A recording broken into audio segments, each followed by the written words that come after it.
Good morning সবাইকে। বৃন্দাবনের আরো একটা নতুন সকাল। সবাইকে আমাদের আরো একটি নতুন ভিডিওতে অনেক ওয়েলকাম। কালকে তো আমরা 84 ক্রোশ পরিক্রমায় বেরিয়েছিলাম, তোমরা আগের ভিডিওটা দেখলেই জানতে পারবে। কিন্তু পরিক্রমাটা আমরা কমপ্লিট করতে পারিনি, তার কারণ আমাদের গ্রুপে বাচ্চা কাচ্চা তো রয়েইছে, তো তাদের মধ্যে একজন খুব অসুস্থ হয়ে পড়ায় আমাদের কালকের যে প্ল্যানিংটা ছিল, মানে কালকে আমরা যেখানে যেখানে যাব বলে ভেবেছিলাম সেখানে কিছু জায়গা বাদ দিতে হয় এমার্জেন্সি সিচুয়েশনের কারণে। আমরা আবার বাড়ি ফিরে আসি, তো কিছু জায়গা তার জন্য আমাদের বাদ পড়ে গেছে। তবে আজকে কালকের দিনটা রেস্ট নেওয়ার পরে এখন সবাই একটু সুস্থ বোধ করছে। আর আজকে সকালে আমরা আবার বেরোচ্ছি, তবে দূরে কোথাও যাব না। এই বৃন্দাবনেরই আরো কিছু মন্দির যেগুলো আমাদের এখনো দর্শন করা হয়নি সেগুলোই দর্শন করব। চলো তোমাদের সাথে পুরোটাই শেয়ার করব।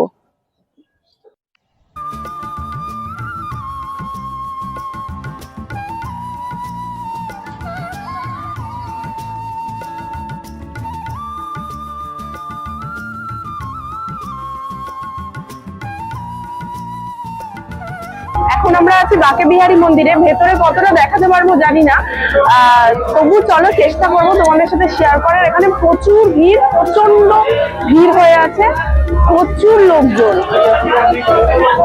চলো দেখা যাক।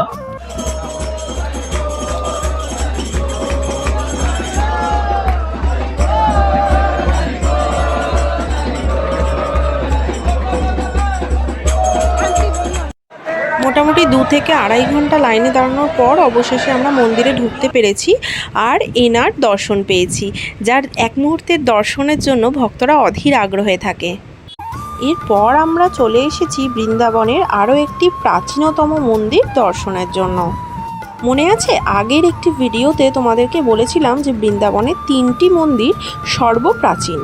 সেই প্রধান 3টি মন্দিরে 2টি মন্দির তো আগেই তোমাদের দেখিয়েছি, আর এইটি হলো আরও একটি মন্দির, শ্রী মদন মোহন মন্দির। আমরা যখন গিয়েছিলাম তখন না মন্দিরটি সংস্কারের কাজ চলছিল, তাই জন্য চারিদিকে এইভাবে ভাড়া বাঁধা রয়েছে। মন্দির দর্শন তো হয়ে গেছে, এসো এবার তোমাদের আরও একটি জায়গা দেখাই। এই জায়গাটা মন্দিরের মধ্যেই রয়েছে। এটি হলো শ্রী সনাতন গোস্বামীর সমাধিস্থল, আর এই সমাধি মন্দিরের বিগ্রহরই দর্শন করাচ্ছি এখন তোমাদের।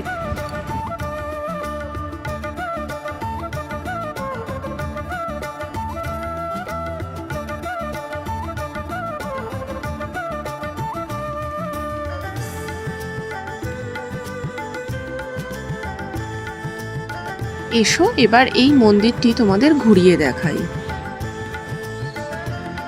তোমরা যদি জানতে চাও শ্রী সনাতন গোস্বামী আসলে কে ছিলেন আর আমাদের হিন্দু ধর্মে ওনার অবদানই বা কী, তাহলে অবশ্যই কমেন্টের মাধ্যমে আমাদের জানিও। এই বিষয়ে বিস্তারিত ভিডিও নিয়ে আসবো তোমাদের জন্য।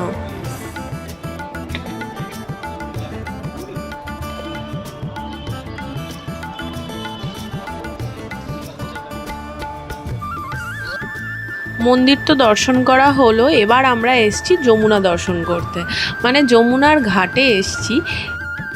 ওই যে দূরে দেখো মদনমোহন মন্দিরের চূড়া দেখা যাচ্ছে। এখানে এরকম অসংখ্য নৌকো আছে, তোমরা চাইলে এখান থেকেও যমুনাতে নৌকো করে ঘুরতে পারো, তবে দাম দর করে নেবে, কারণ এরা কিন্তু অত্যন্ত দাম বলে। তো তোমরা নৌকা করে ঘুরতে চাইলে নিজেদের মতন একটু দাম দর করে নিও। এই নৌকাগুলো কিন্তু শেয়ারেও যায়, আবার একদম প্রাইভেট বুকিং করলেও যায়। তার ভাড়া অবশ্যই আলাদা আলাদা হবে, তোমরা একটু জেনে নিও।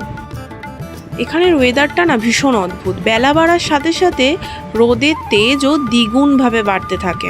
তাই আমরা এখানে একটু রেস্ট নিয়ে শরবত খেয়ে রওনা দিলাম আরও একটি মন্দিরের উদ্দেশ্যে।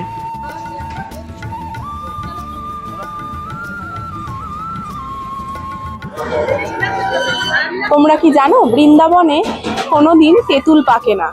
তার কারণটা কি? আসো সেই কারণটাই আজ তোমাদের জানাবো। এখন আমরা দাঁড়িয়ে আছি বৃন্দাবনের ইমলিতলায়। এই ইমলিতলার মাহাত্ম্য তোমাদেরকে এই ভিডিও চলাকালীন আমি জানিয়ে দিচ্ছি, এসো দর্শন করি।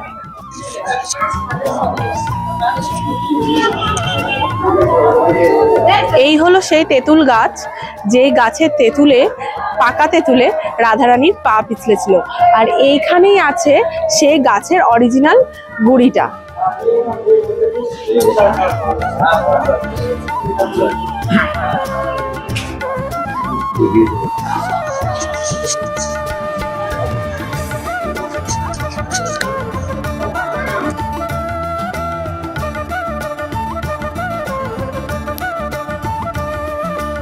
সাড়ে ৫,০০০ বছর পুরনো এই গাছ।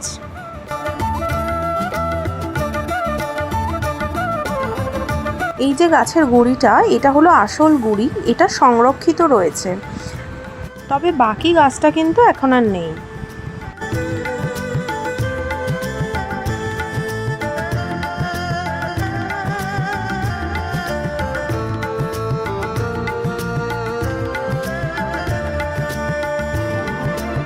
ঠিক এইভাবেই টিন দিয়ে ঘেরাও করে গাছের কিছুটা অংশ সংরক্ষণ করা রয়েছে।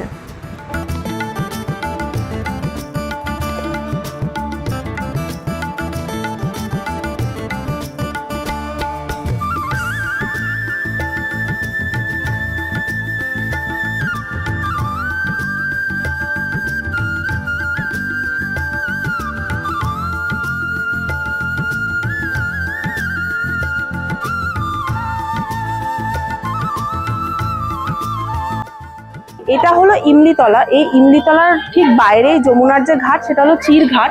এখান থেকে রাধারানী জল ভরতে যাওয়ার সময় এই গাছের পাকা তেঁতুলে পা পড়ে তার পায়ের আলতা নষ্ট হয়, আর সেই কারণেই রাধারানীর মনে খুব ব্যথা লাগে। রাধারানীর মন এতটাই খারাপ হয়ে যায় যে এই ব্রজমণ্ডলের ৮৪ ক্রোশে এই কারণে কোথাও এখনো পর্যন্ত কোনো তেঁতুল পাকে না।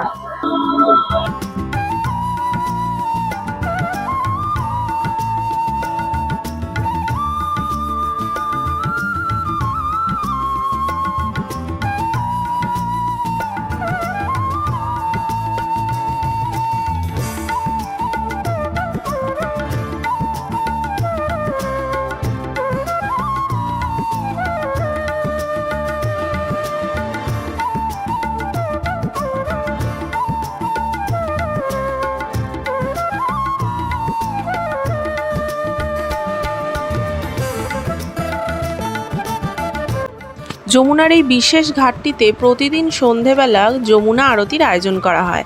আজ আমরা তারই সাক্ষী রইলাম। আজ তবে এইটুকুই, দেখা হচ্ছে আরও একটি নতুন ভিডিওতে।